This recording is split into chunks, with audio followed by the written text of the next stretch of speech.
Nearly everyone you know uses social media, except for a silent few.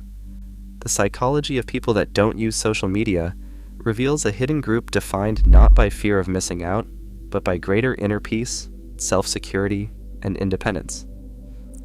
Only about 5% of young adults resist the digital tide, showing measurable differences in attachment and stress.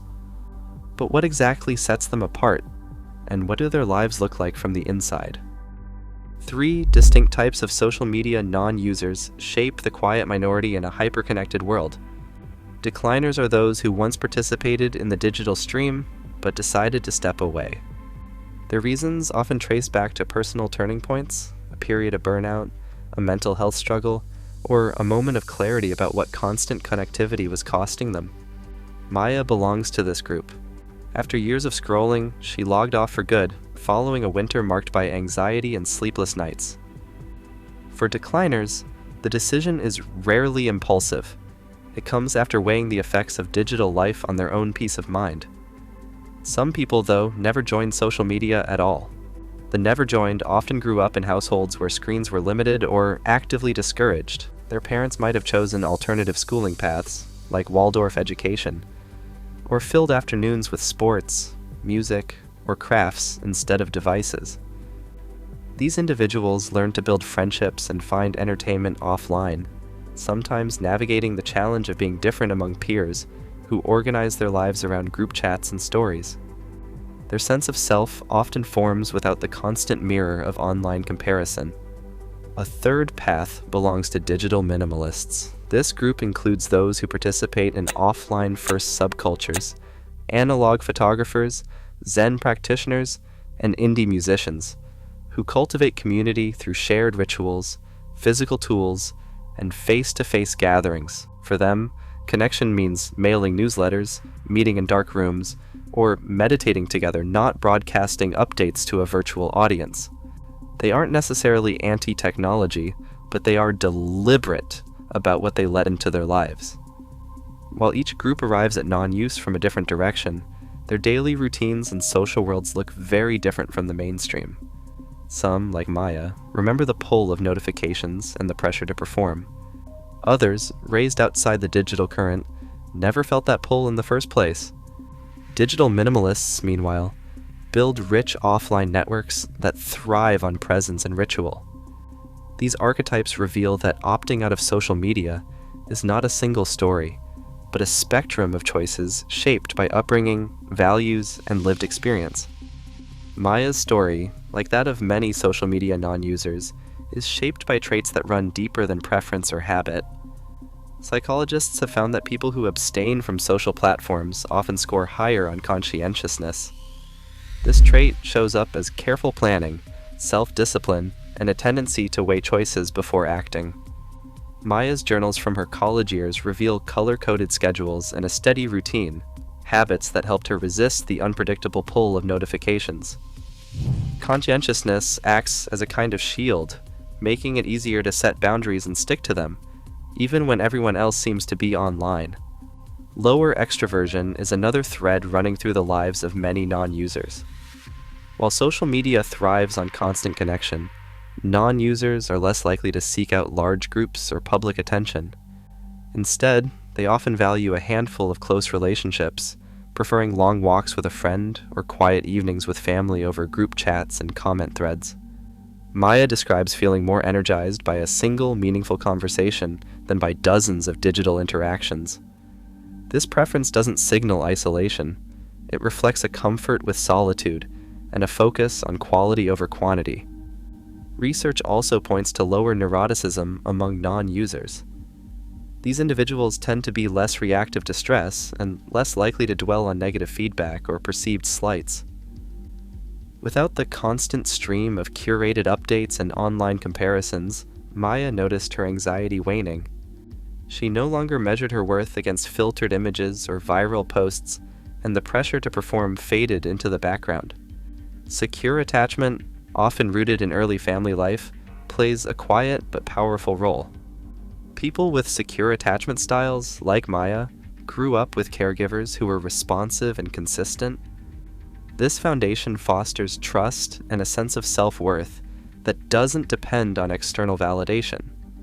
Maya recalls her mother encouraging her to reflect on her own feelings rather than chasing approval from others.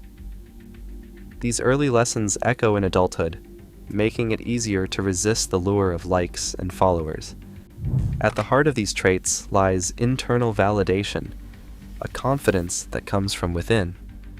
Instead of looking outward for reassurance, non-users rely on their own values and achievements. Maya finds satisfaction in completing a painting, running a new trail, or simply enjoying a quiet morning. The absence of an audience doesn't lessen her joy.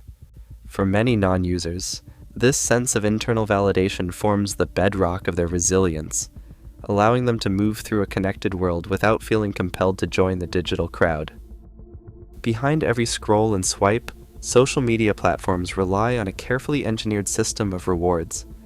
The architecture is built around unpredictability. A notification might bring a compliment, a new follower, or nothing at all. This uncertainty is not accidental. Behavioral psychologists call it a variable reward schedule, a system famously used in casinos. Slot machines thrive on the same principle. The next pull could be a jackpot or a loss, and it's the not knowing that keeps players reaching for the lever. On social media, each refresh promises something new, fueling a cycle of anticipation and reward that lights up the brain's dopamine pathways. Dopamine is the neurotransmitter that signals pleasure and motivation. When a notification pops up or a post gets a like, the brain releases a burst of dopamine, reinforcing the urge to check again. Over time, this cycle can become compulsive. Unlike predictable rewards, like a paycheck or a weekly dinner with friends, these digital rewards are scattered and erratic. The brain learns to crave the next hit, even if it rarely satisfies for long. For people who step away from social media, the absence of these engineered triggers opens the door to different kinds of rewards. Offline, satisfaction comes from more stable sources: finishing a project, sharing a meal, or spending an afternoon outdoors. These activities offer a steadier, more predictable sense of pleasure. Studies comparing social media engagement to gambling highlight the same underlying mechanism. Both rely on the power of uncertainty to keep people hooked. Non-users, by removing themselves from this loop, often report feeling less restless and more content with the rhythms of everyday life. The pressure to chase the next digital reward fades, replaced by quieter, more lasting forms of satisfaction. Maya's phone sat silent on her nightstand the morning she decided to quit. She deleted every social media app in one sweep, her hands shaking more from relief than from fear. That afternoon, a group chat organized a spontaneous dinner, but Maya never saw the invite. She learned about it days later from a friend's passing mention and felt the sting of being left out. The price of leaving was real. Missed plans, a sense of drifting at the edge of her social circle. Still, she stuck with her choice, scribbling her thoughts into a notebook instead of scrolling through updates. The first week was uneasy, a restless urge to check, a phantom buzz in her pocket that never came. By the second week, something shifted. Her sleep deepened. The anxious loop of checking and comparing faded. She found herself noticing small pleasures: the warmth of sunlight through her window, the feeling of paint on her fingers, the sound of her own laughter. Maya's experience echoes what researchers have found in controlled studies. In a 2-week experiment, 230 young adults limited their social media use to 30 minutes a day. The results were striking. Participants reported lower anxiety, less loneliness, and a steady lift in mood. Even those who slipped past the 30-minute mark still showed brighter outlooks. Psychologist Douglas Gentile explains, "Making something countable makes it easier for people to change their behaviors." Maya's ritual, deleting the apps, enduring the discomfort, and finding new rhythms, became her own intervention. The cost was missing out on a few group dinners. The gain was a sense of calm she hadn't felt in years. For her, and for many others, the science and the story line up.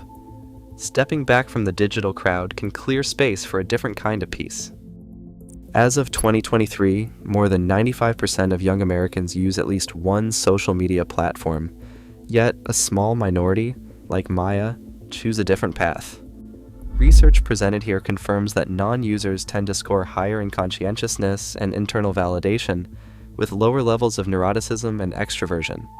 Studies also show that stepping away from dopamine-driven platforms can improve mood and mental clarity, as seen in controlled interventions limiting use to 30 minutes a day.